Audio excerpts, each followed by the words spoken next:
For Christmas, I got a mug that said, "I peeked in the womb." My brother got a new car. I thanked them with a smile. Then I made one phone call on the drive home. 3 days later, my brother's car was gone and my parents were being interrogated by police. Look, I need to tell you something, and you're going to think I'm a terrible person. Maybe I am. But before you judge me, let me explain what happened that Christmas morning, and why I did what I did. Because honestly, I'd do it again. My name is Sarah, and I'm 26 years old. I work as a data analyst for a mid-sized insurance company, which means I spend my days staring at spreadsheets and pretending I care about risk assessment models. It's boring, but it pays the bills and keeps me invisible, which is exactly how I like it. The thing about being invisible is that people underestimate you. They think you're harmless, sweet, maybe a little naive. They have no idea what you're capable of. Christmas morning started the way it always did in the Hartwell household. Mom made her famous cinnamon rolls that nobody actually liked but everyone pretended to love. Dad sat in his recliner reading yesterday's newspaper like it contained state secrets, and my brother Jake lounged on the couch in his expensive pajamas, already looking smug before the presents were even distributed. Jake is 2 years older than me, and for 28 years, he's been the golden child. Star quarterback in high school, full scholarship to college, landed a job at Dad's construction company right after graduation. He's everything my parents wanted in a son: charming, confident, and completely incapable of seeing past his own reflection. Me? I was the accident baby. The surprise blessing, as Mom liked to call me when she thought I couldn't hear the resignation in her voice. I was the kid who got good grades but never quite good enough, who played piano but never quite well enough, who smiled and nodded and faded into the wallpaper while Jake collected trophy after trophy, girlfriend after girlfriend, and praise after praise. But I digress. Back to Christmas morning. We sat around the tree like a Norman Rockwell painting, if Norman Rockwell had painted families where the love was distributed as unevenly as the presents. Jake got the big box first. Of course he did. He always went first. Inside was a set of keys. Not just any keys. Keys to a brand new Ford Mustang GT, sitting in the driveway with a giant red bow on the hood like something out of a commercial. Midnight blue with racing stripes. The kind of car I dreamed about since I was 16 and had to settle for Dad's hand-me-down Honda Civic that smelled like cigarettes and broken dreams. Jake whooped and hugged Mom and Dad like he'd just won the lottery. Which, in a way, he had. $45,000 worth of lottery. Then they turned to me with those expectant faces, like they were presenting me with the crown jewels. My present was wrapped in leftover birthday paper from Jake's party 6 months ago. Inside was a coffee mug. White ceramic with black text that read, "I peeked in the womb." I stared at it for what felt like an hour but was probably only 10 seconds. The silence stretched until it became uncomfortable, and I realized everyone was waiting for me to react. To laugh. To show appreciation for this hilarious joke. "It's funny," Mom said, her voice a little too bright. "Because you were such an active baby in the ultrasounds, remember? Always moving around, keeping me up all night. And now you're so." She gestured vaguely at me. "Quiet. So quiet." Translation: boring. Disappointing. A waste of potential. I looked at that mug, then at Jake's keys glinting in the Christmas tree lights, then at my parents' faces.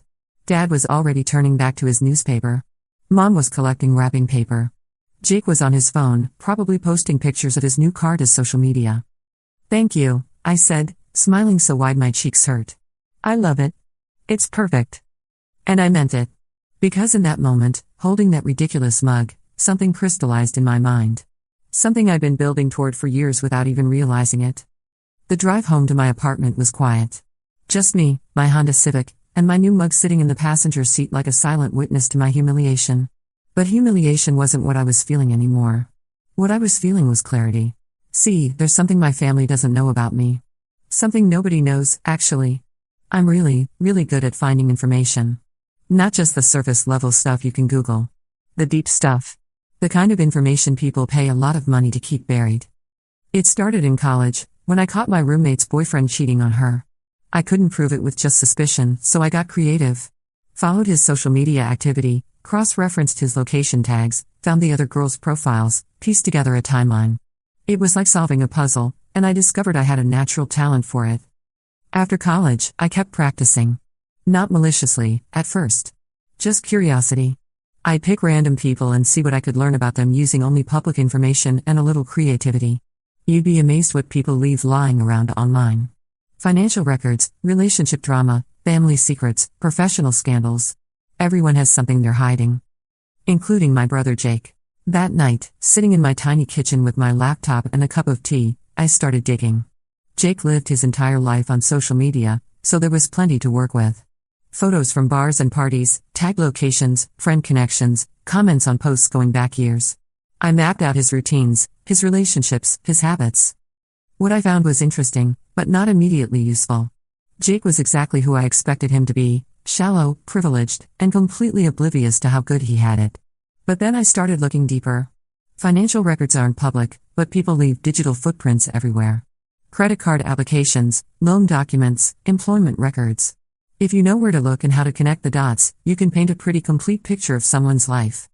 That's when I found the discrepancies. Jake's official income from Dad's construction company was $68,000 a year. Not bad for someone with his experience, but not enough to afford the lifestyle he was living. The downtown apartment, the expensive clothes, the constant dining out and bar tabs. Even living with our parents until last year, the numbers didn't add up. So where was the extra money coming from? I spent 3 days following digital breadcrumbs. Bank routing numbers from social media photos where he'd carelessly left documents visible in the background. Employment verification forms for his apartment application that I found in a property management company's inadequately secured server. Credit card statements from a phishing email scheme I may have accidentally on purpose sent his way. What I discovered made me sit back in my chair and laugh until I cried. Jake had been skimming money from Dad's construction company for over 2 years. Not huge amounts, just enough to fly under the radar. A few hundred here, a few thousand there. Fake invoices for materials that were never ordered. Padding payroll with hours that were never worked. Classic embezzlement, but on a small enough scale that nobody noticed. Until now. The beautiful thing about financial crimes is that once you know what to look for, the evidence is everywhere. Every fraudulent transaction leaves a trail. Every fake invoice has a pattern. Every stolen dollar has a source and a destination. I had everything I needed to destroy my brother's life. But I didn't want to destroy it. I wanted to rearrange it. I wanted to take away his golden boy status and watch him scramble to explain himself. I wanted my parents to see him the way they saw me, as a disappointment who couldn't live up to expectations. The question was how to do it without revealing that I was the one pulling the strings. That's when I remembered something from my insurance job. We deal with fraud investigations all the time, and one thing I'd learned was that anonymous tips carry a lot more weight than people think. Especially when they come with detailed documentation and corroborating evidence. The Internal Revenue Service takes tax evasion very seriously. So does the State Labor Department. So do banks when they discover systematic financial fraud. I spent Christmas weekend crafting the perfect package. Copies of everything I'd found, organized chronologically and cross-referenced for maximum impact. I made it look like an inside whistleblower had been collecting evidence for months, someone with intimate knowledge of the company's operations but no obvious motive for fabrication. The anonymous tip included bank statements, forged invoices, altered payroll records, and even photos from Jake's social media showing him spending money he shouldn't have had. I painted a picture of systematic embezzlement that would be impossible to ignore and very difficult to explain away. Then I sent copies to the IRS, the State Labor Department, the Better Business Bureau, and for good measure, the local news station that did investigative pieces on white-collar crime. I mailed everything from different post offices across town, using gloves and paying cash.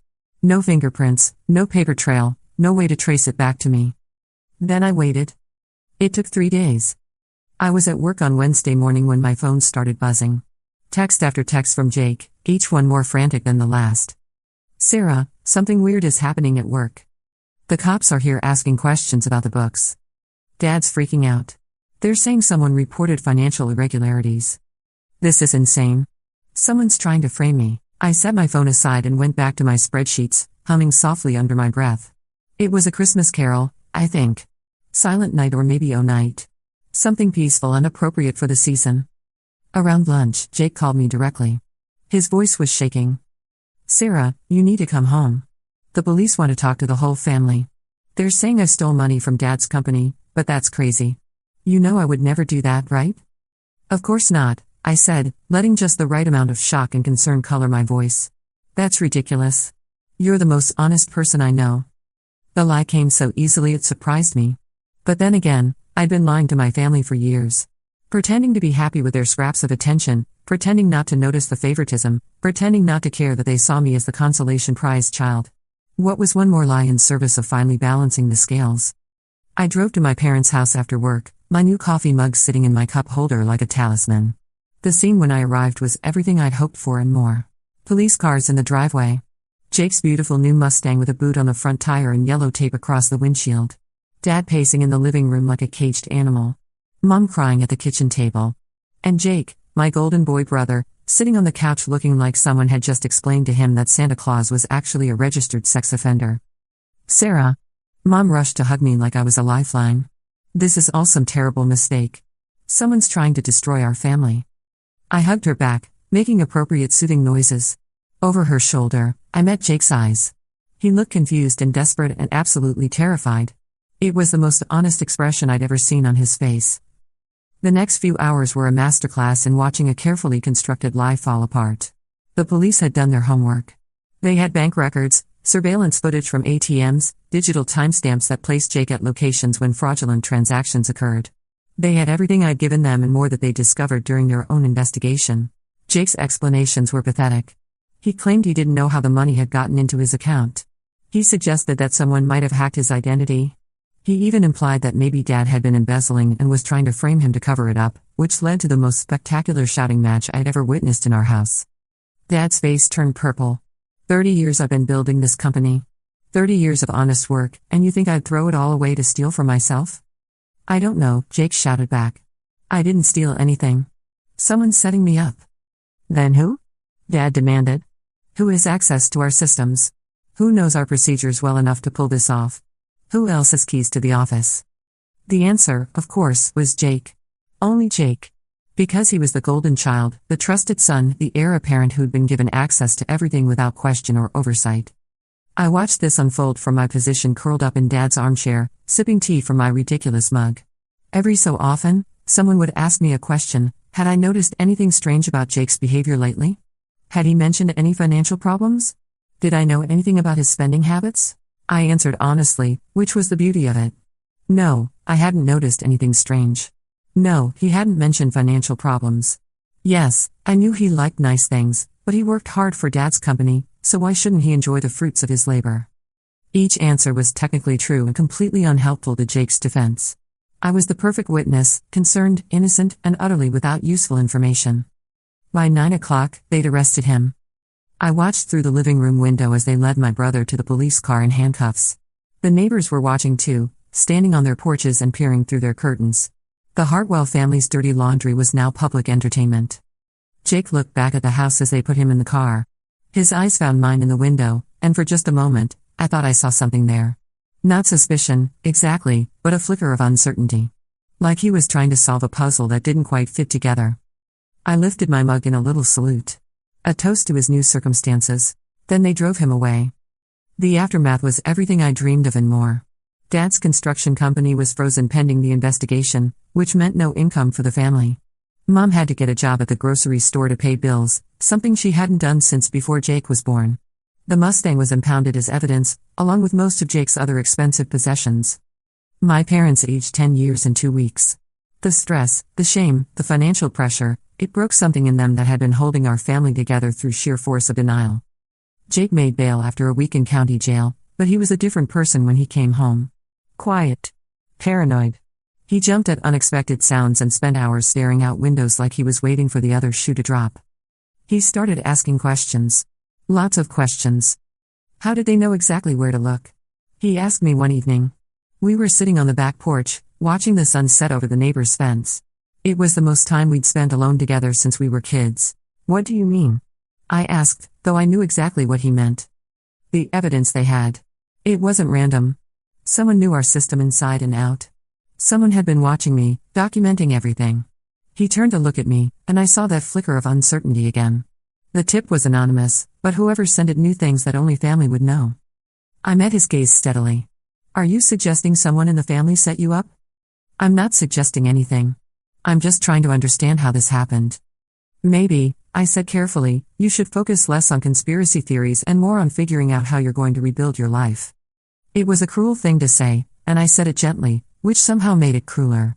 Jake flinched like I'd slapped him. I didn't do it, Sarah. I swear, I didn't steal that money. The thing is, I almost believed him in that moment. The desperation in his voice, the pain in his eyes, it was genuine. He really didn't understand how his life had fallen apart so quickly and so completely. But then I remembered Christmas morning. I remembered the car keys and the coffee mug and the casual dismissal of 26 years of being invisible. I remembered every birthday party where his accomplishments overshadowed mine, every family dinner where his stories took precedence, every holiday where I was an afterthought in my own life. I believe you, I lied, and watched relief flood his face. But it doesn't matter what I believe. It matters what you can prove. That conversation haunted me for weeks. Not because I felt guilty, I didn't, not really, but because it made me realize something uncomfortable about myself. I was good at this. Really good. And I liked it. I liked the power of knowing secrets no one else knew. I liked the precision of crafting a perfect plan and watching it unfold exactly as I designed it. I liked the satisfaction of seeing justice served, even if I had to serve it myself. Most of all, I liked being underestimated. Because when people think you're harmless, they never see you coming. Jake's trial was scheduled for the following spring. The evidence against him was overwhelming, and his lawyer advised him to take a plea deal, 5 years probation, full restitution, and a felony conviction that would follow him for the rest of his life. He refused. "I won't plead guilty to something I didn't do," he told the family over dinner one night. He'd lost weight and developed dark circles under his eyes, but his voice was steady. "I'd rather go to prison than admit to a crime I didn't commit." It was the most principled stand I'd ever seen him take, which made it ironic that he was taking it over a crime he absolutely had committed. The fake invoices were real.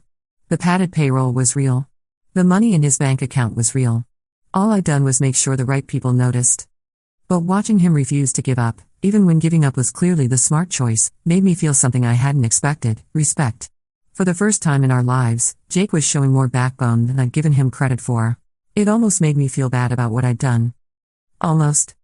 The trial began in March. I took vacation days to attend, partly to support my family and partly to watch my handiwork play out in the courtroom. The prosecution's case was airtight. They had documentation, testimony, and digital forensics that painted a clear picture of systematic embezzlement. Jake's defense was that he was being framed, but they couldn't explain how or by whom. They suggested that someone with intimate knowledge of the company's operations had orchestrated an elaborate scheme to destroy him, but they had no evidence to support the theory and no credible suspect to point toward. The jury deliberated for 4 hours. Guilty on all counts. Jake was sentenced to 3 years in state prison, with the possibility of parole after 18 months. As they led him away in handcuffs, he looked back at our family in the gallery. His eyes moved from mom to dad to me, lingering on my face for just a moment longer than the others. I kept my expression neutral, concerned and supportive. The loving sister devastated by her brother's downfall. But I think he saw something else there. Because just before they took him through the door that would separate us for the next year and a half, Jake mouthed 2 words at me. "I know."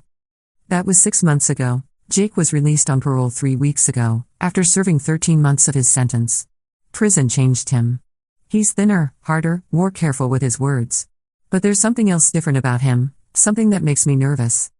He's been asking questions again. Different questions this time. Smarter questions. He started with my job, wondering how someone in insurance would know so much about digital forensics and financial investigations. Then he moved on to my hobbies, my computer skills, my suspiciously deep knowledge of privacy laws and anonymous communication methods. Yesterday, he showed up at my apartment unannounced. I almost didn't let him in, but curiosity won over caution. We sat in my living room, drinking coffee from normal mugs because I'd retired the peeked-in-the-womb cup after it served its purpose. Jake looked around my apartment like he was seeing it for the first time, taking in the multiple monitors, the technical manuals, the equipment I use for what I generously call research projects.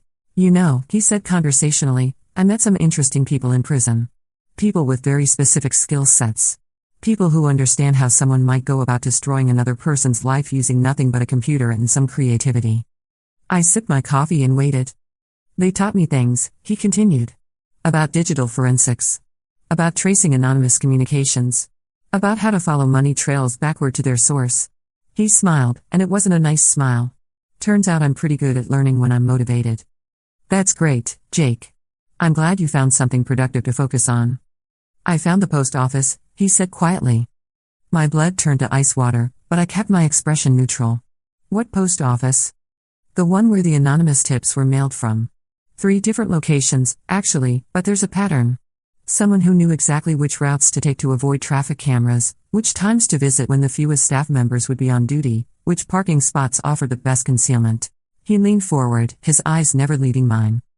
Someone who grew up in this town and knew it like the back of their hand. Someone smart enough to avoid obvious mistakes but not quite smart enough to avoid leaving patterns. Someone who thought they were invisible. The silence stretched between us like a taut wire. I could hear my heartbeat in my ears, could feel sweat beating on my palms despite the air conditioning. "That's fascinating," I said finally. "I hope whoever did this to you gets what they deserve." Jake laughed, and the sound made my skin crawl. "Oh, they will. See, the thing about prison is that it gives you a lot of time to think. Time to plan. Time to consider all the ways someone might hypothetically get revenge on a person who destroyed their life." He stood up, smoothing down his shirt with deliberate precision. "But first, they'd want to be absolutely certain they had the right person. Because false accusations can destroy families, can't they, Sarah? They can turn parents against children, siblings against each other. They can take away everything someone cares about and leave them with nothing but the truth and the slim hope that someday, somehow, justice will be served." He walked to the door, then paused with his hand on the knob. "Thanks for the coffee. I'll be in touch." After he left, I sat in my living room for a long time, staring at the spot where he'd been sitting. My apartment suddenly felt less like a sanctuary and more like a trap. Every shadow seemed to hide watching eyes, every sound made me jump. For the first time in months, I felt afraid. But I also felt something else, excitement. Because if Jake thinks he can beat me at my own game, he's about to learn a very valuable lesson. I've had months to prepare for this possibility, months to set up contingencies and backup plans. I've been invisible for 26 years, and I've gotten very, very good at it. Jake spent 13 months in prison learning about revenge. I've spent my entire life perfecting it. This should be interesting. I'm writing this down now because I want a record of everything that's happened, everything that led us to this point. Because whatever comes next, I want people to understand that I'm not the villain in this story. I'm just the person who refused to stay invisible. And if you think that makes me the bad guy, well, you clearly haven't been paying attention. Some people are born to be golden children, handed everything on a silver platter while their siblings fade into the background. And some people are born to watch and wait and learn and plan. Some people are born to be underestimated. Those people, the invisible ones, the overlooked ones, the ones with the silly coffee mugs and the patronizing smiles, we're not harmless. We're patient. And when we finally decide to stop being invisible, when we finally step out of the shadows and show the world what we're capable of, well, that's when things get really interesting.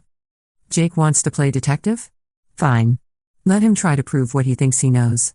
Let him follow his patterns and trace his evidence and build his case. Because while he was learning about revenge in prison, I was learning too. I was expanding my skills, making new connections, discovering just how far my particular talents could take me. The scared little sister who got a coffee mug for Christmas? She's gone. She served her purpose, played her part, and then she disappeared. What's left is someone much more dangerous. Someone who knows that the best revenge isn't a dish served cold, it's a dish served with a smile, wrapped in concern, delivered with love. Someone who understands that being invisible isn't a weakness. It's a weapon. And I'm just getting started. But I'm getting ahead of myself. Let me tell you what happened next, because this is where the story gets really good. The morning after Jake's visit, I did what I always do when I need to think clearly. I went to work. There's something comforting about the mundane routine of data analysis, the clean logic of spreadsheets and risk assessments. Numbers don't lie or scheme or threaten you in your own living room. They just exist, waiting to be interpreted. I was running statistical models on flood damage claims when my phone buzzed with a text from an unknown number. Coffee? I know a place that serves truth with their espresso. Jay. I stared at the message for a full minute. Jake had always been direct, but this was something else. This was a chess move, an opening gambit in whatever game he thought we were playing. I deleted the message without responding and went back to my flood data. But my concentration was shot. Every few minutes, I found myself glancing at my phone, waiting for the next move. It came during my lunch break, not as a text but as an email. From Jake's new Gmail account to my work address, which meant he'd been researching me more thoroughly than I'd given him credit for. The subject line read, "Family Photos." Inside was a single attachment, a photograph of me at the post office on Maple Street, taken from across the street with what looked like a telephoto lens. The timestamp showed it was from 3 days after Christmas, right around when I would have been mailing my anonymous tips. The photo was grainy and distant, but it was unmistakably me. Standing at the counter, holding a manila envelope, wearing the blue coat I'd donated to charity 6 months ago specifically because I'd worn it that day. The message below was simple, interesting coincidence. Let's talk. I felt that familiar ice water sensation in my veins, but this time it was mixed with something else. Admiration, maybe.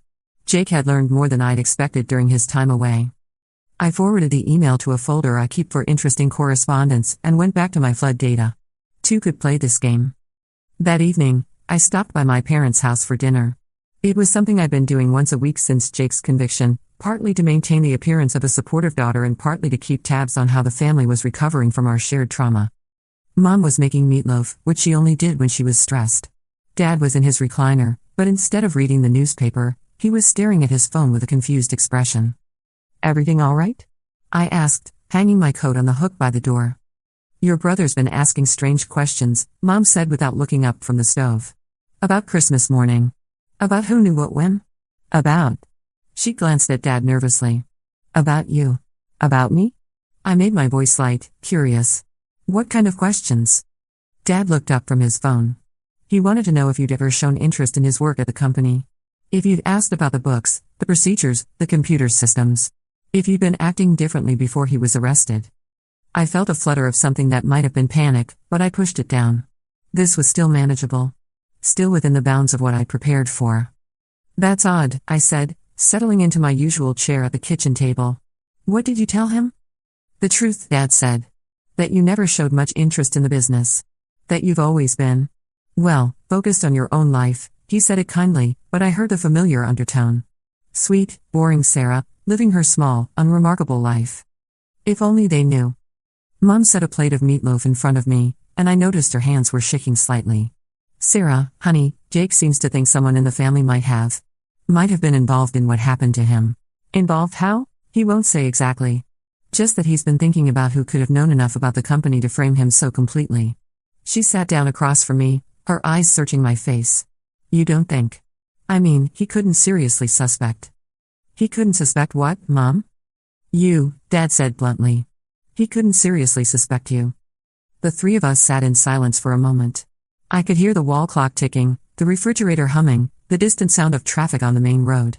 Normal sounds from a normal evening in a normal family dealing with very abnormal circumstances.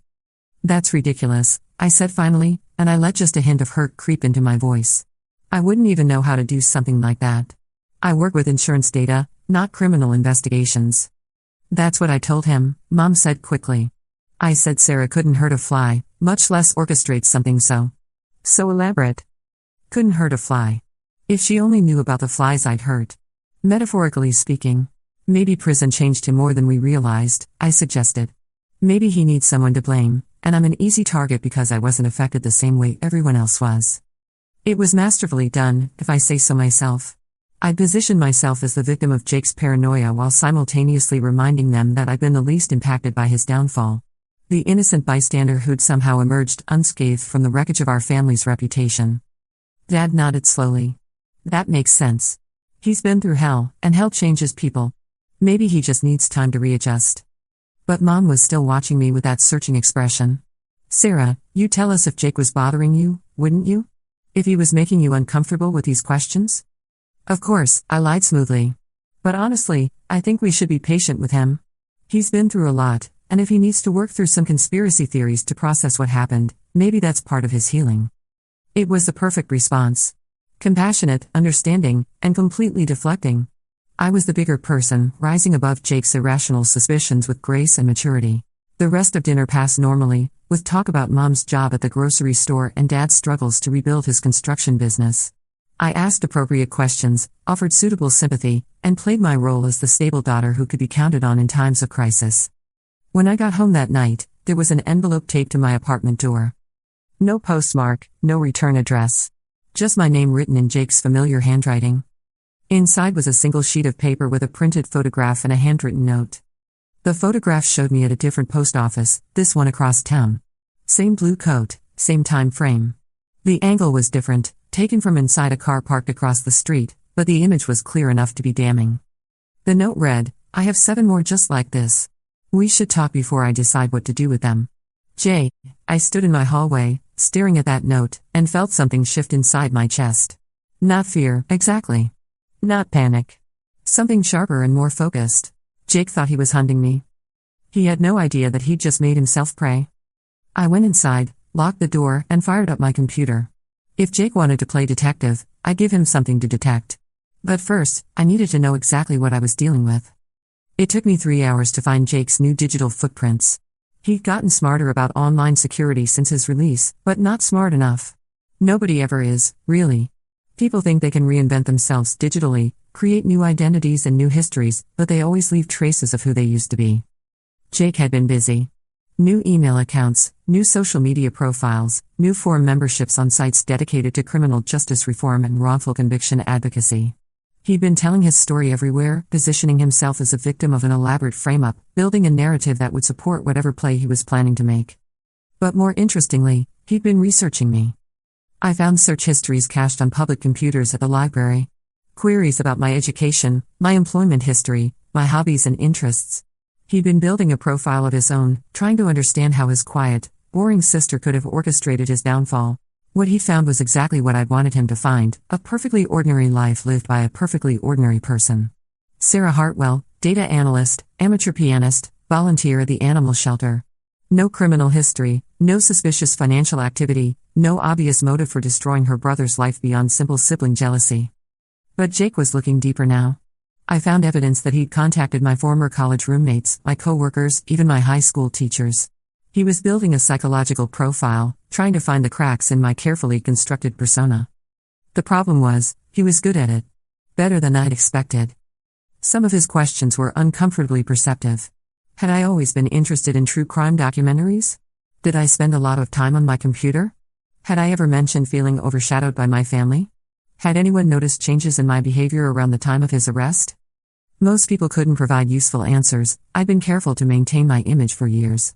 But a few responses worried me. My college roommate remembered that I'd been kind of obsessed with researching people online, always digging into the backgrounds of classmates and professors for no apparent reason. My supervisor at work mentioned that I had unusual expertise in digital forensics for someone in risk assessment, and had occasionally helped with fraud investigations that weren't technically part of my job description. Small things. Innocent in isolation. But Jake was collecting them, connecting them, building a case. I spent the rest of the night crafting my response. Not to Jake directly, that would be playing his game by his rules. Instead, I started laying groundwork for a different kind of campaign. If Jake wanted to tell stories about wrongful conviction and elaborate frame-ups, I'd give the world a better story. A story about a troubled ex-convict who couldn't accept responsibility for his actions, who was now stalking and harassing his innocent sister in a desperate attempt to shift blame for his own mistakes. I started with social media. Carefully crafted posts about feeling uncomfortable with Jake's behavior since his release. Subtle mentions of concerning questions and paranoid theories. Nothing dramatic or accusatory, just a worried sister expressing gentle concern about her brother's mental state. Then I reached out to a few key people. My parents, obviously, planting seeds about Jake's increasingly erratic behavior. Some mutual friends, wondering if they'd noticed anything off about him lately.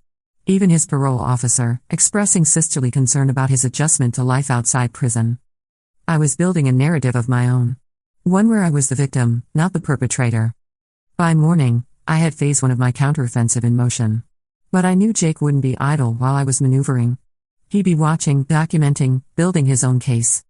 Sure enough, when I got to work, there was another envelope waiting in my car. This one contained copies of emails I'd sent from my personal account in the weeks following Christmas.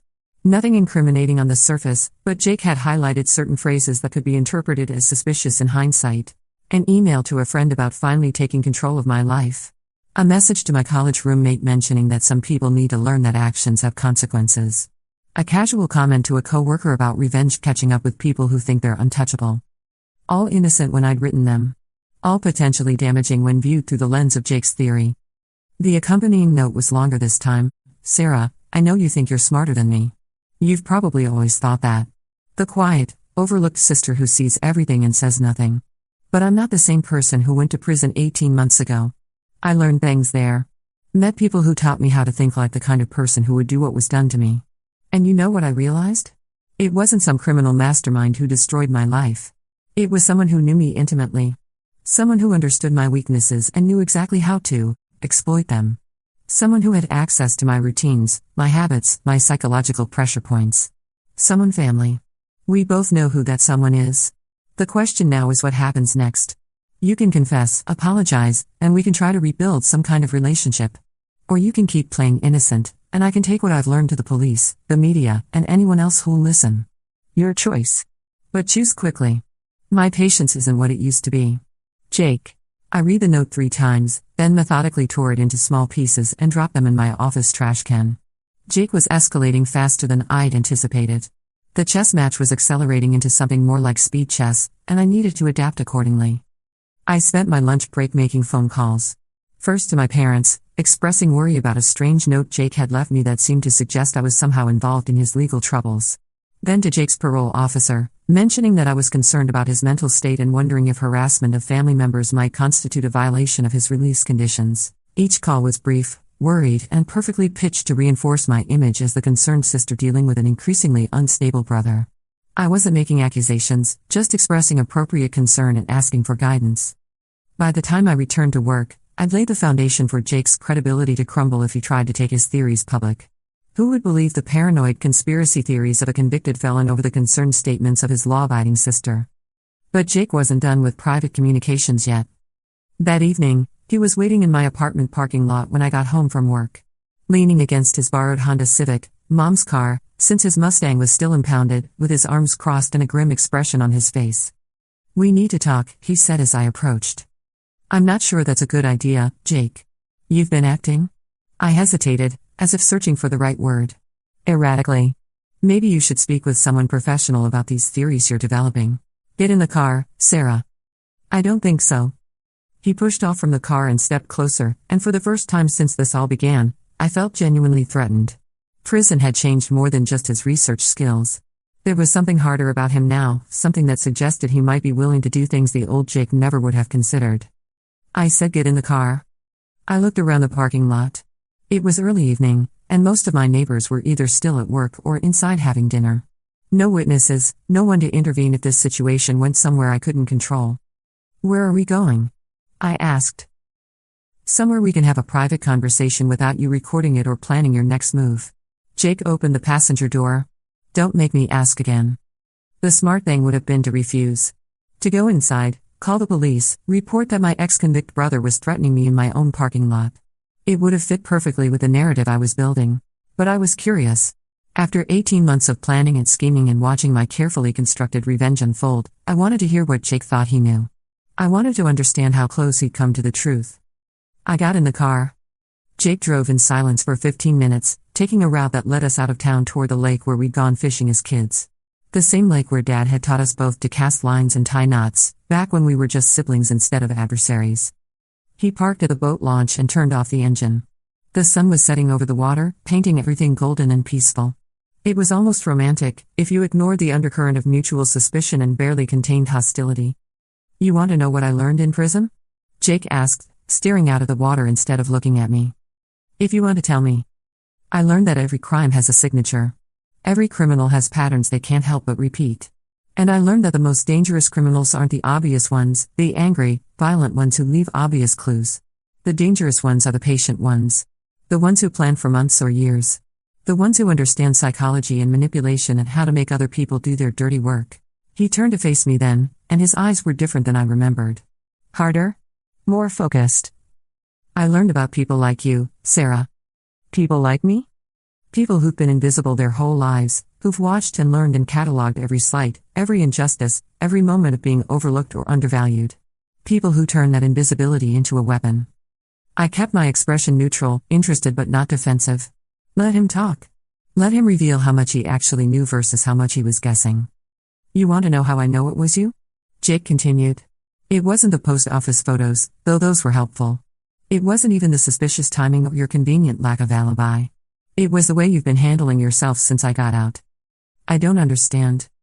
A normal person, an innocent person, would be hurt by these accusations. They'd be angry, defensive, demanding to know why their own brother was targeting them. They'd want to clear their name." Jake smiled, and it wasn't a nice smile. "But you've been playing it perfectly.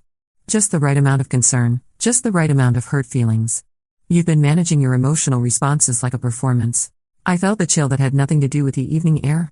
Jake was better at this than I'd given him credit for. "That's ridiculous," I said. "I'm just trying to be patient with you because I know you've been through a lot." "See? Even now." Perfect response. Not too defensive, not too dismissive. Just the right tone of wounded but understanding sister. Jake turned back to the water. "You're good at this, Sarah. Really good. If I hadn't spent 18 months learning how to think like you, I probably never would have figured it out. We sat in silence for a moment. I could hear water lapping against the dock, could smell the familiar scent of lake water and old wood. This place held so many childhood memories, back when Jake and I were just kids who happened to share parents instead of enemies locked in a battle of wits. So what now? I asked finally. Now? Now I give you one last chance to tell me the truth. To explain why you did it, to help me understand what I did to deserve having my life destroyed. Jake's voice was quiet, almost pleading. Help me understand, Sarah. Help me figure out how to live with what you've done to our family. And for just a moment, I considered it. Considered telling him about Christmas morning, about the coffee mug and the car keys and the sudden, blazing clarity of finally understanding my place in our family hierarchy. Considered explaining about years of being invisible, about the slow accumulation of slights and dismissals and casual cruelties that had built up until they became something that needed to be released. But that would have been giving up. That would have been admitting defeat in a game I was still winning. Jake, I said softly, I think you need help. Professional help. These paranoid theories, this obsession with blaming me for your own mistakes, it's not healthy. The change in his expression was immediate and frightening. The pleading look vanished, replaced by something cold and calculating. Okay, he said. I tried to do this the easy way. He started the car and drove me home in complete silence. When we reached my apartment, he didn't say goodbye or make any threats or give any indication of what he planned to do next. He just waited until I got out of the car and walked to my door. Then he drove away. I stood in my doorway, watching his taillights disappear, and realized that I might have just made a serious tactical error. Because Jake wasn't the same person who'd gone to prison 18 months ago. He was harder now, smarter, and clearly more dangerous than I'd anticipated. And I just told him that I had no intention of backing down. This was about to get very interesting indeed.